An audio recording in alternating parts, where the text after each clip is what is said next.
Hey, welcome back to the Disney Plus Everyday Challenge, and today we have Renegade Nell. This is a scripted series, one of the few left that we have that I haven't watched yet on Disney Plus.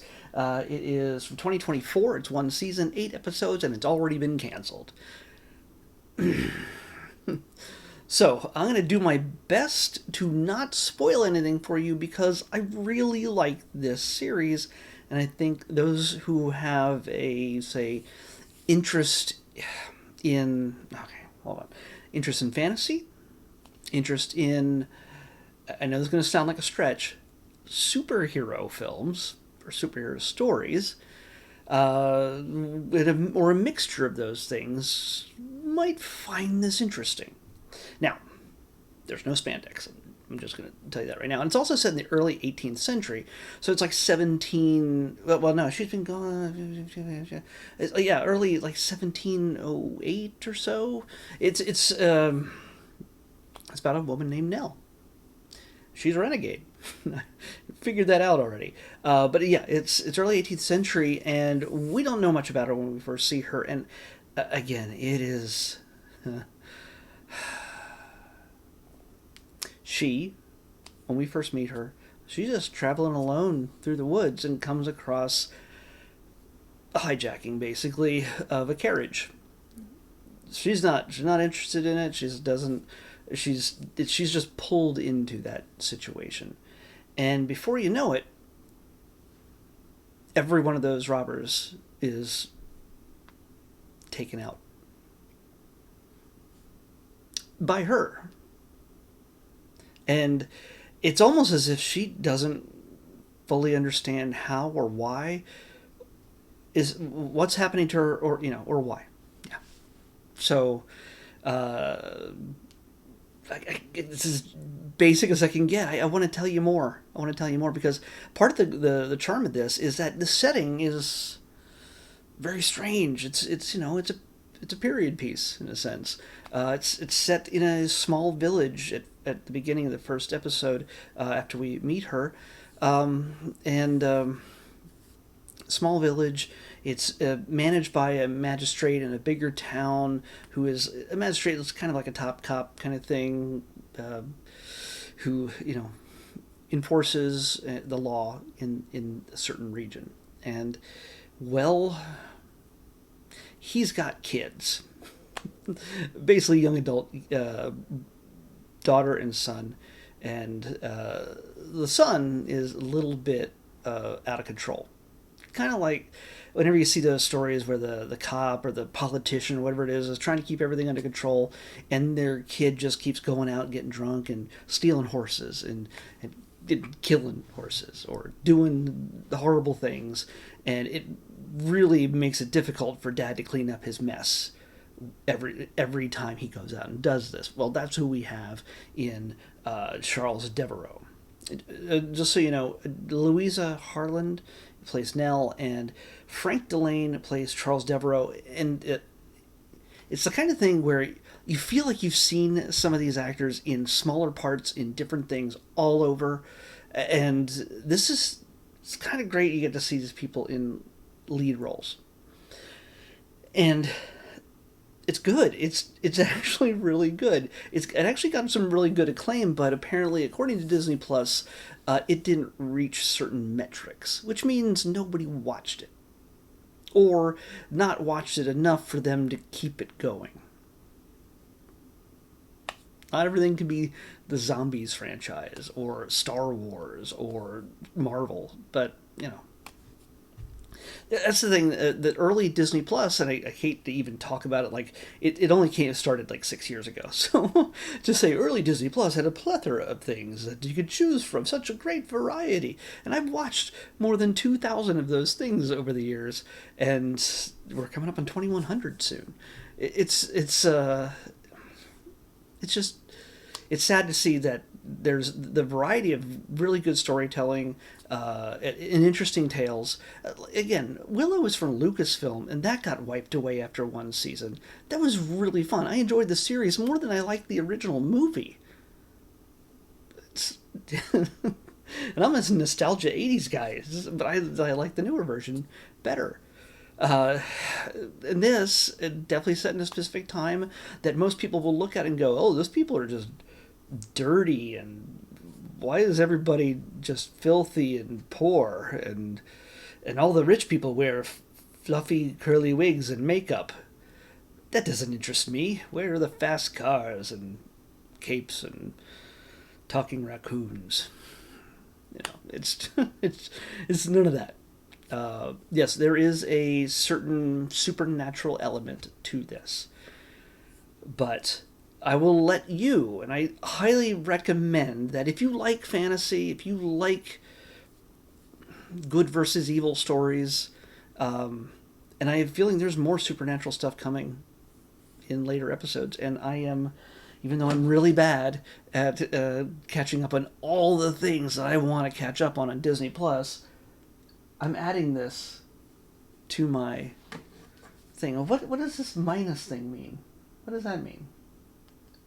I don't know what that minus thing is. Why is that a setting? I don't know. I'm not going to touch it. But it's now on my list to watch. So I have 7 more episodes. They're all about 50 or so minutes each, 53 for this first one. The other ones I think are a little bit shorter because this has to introduce a lot of characters and give you the setting, the start out for this story.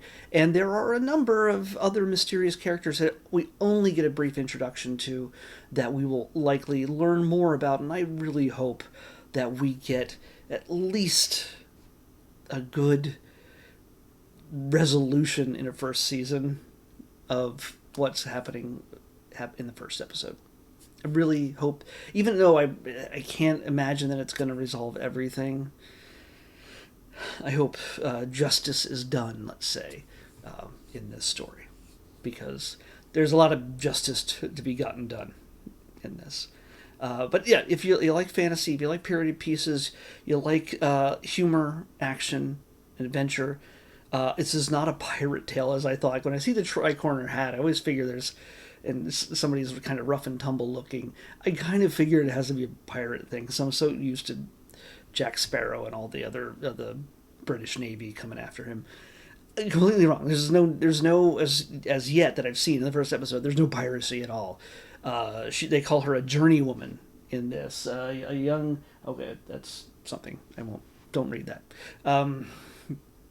But she's a journeywoman who basically is looking to join the army or rejoin it. She wants to serve, and certain circumstances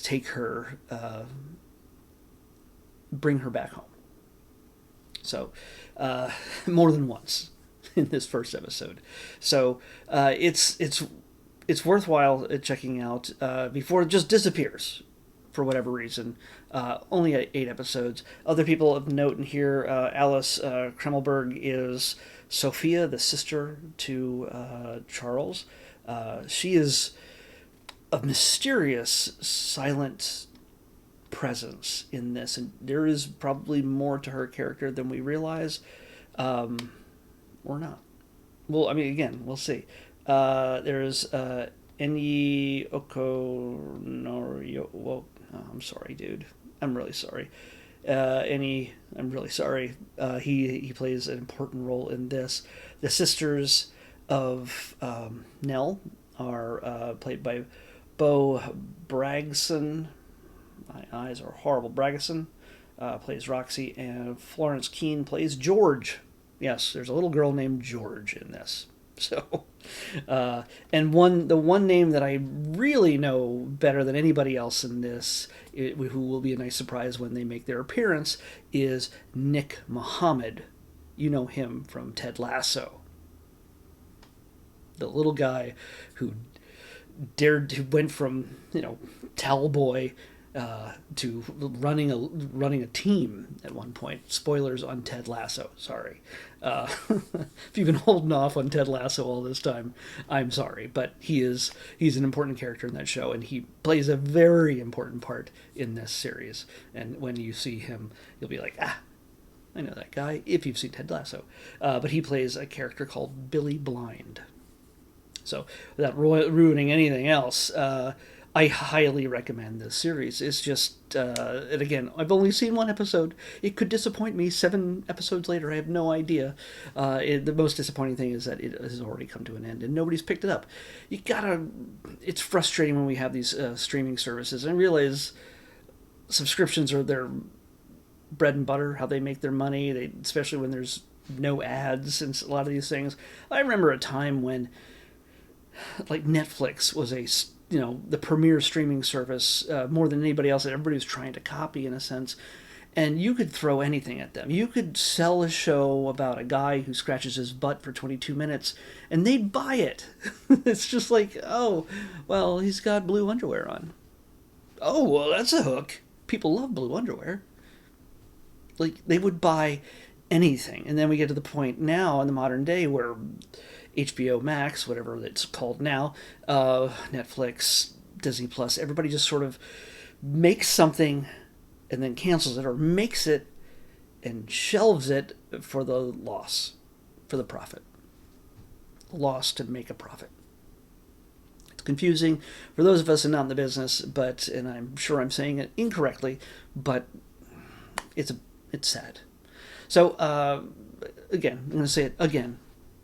I recommend this. Please check out at least the first episode. And if you don't agree with me, or if you do, let me know. Say it in the comments. Subscribe, link, comment. All the things that people say that I never say. But yeah, definitely check out Renegade Nell. Let's pick tomorrow's episode. 57. 57. Will we get a documentary? Oh, we can't use this one. There's a bunch of things since I disconnected my Hulu. When I had to sign up for Disney Plus after my subscription through my phone company, whatever, ended, and my subscription that I bought in the months before Disney Plus came out at D23 Expo, that expired as well. Finally, I just got rid of Hulu for a bit. I'll probably get it back eventually, but for now, it's a much easier line to tell what is Hulu and what is not. That is helpful in these final months of this series because, yeah.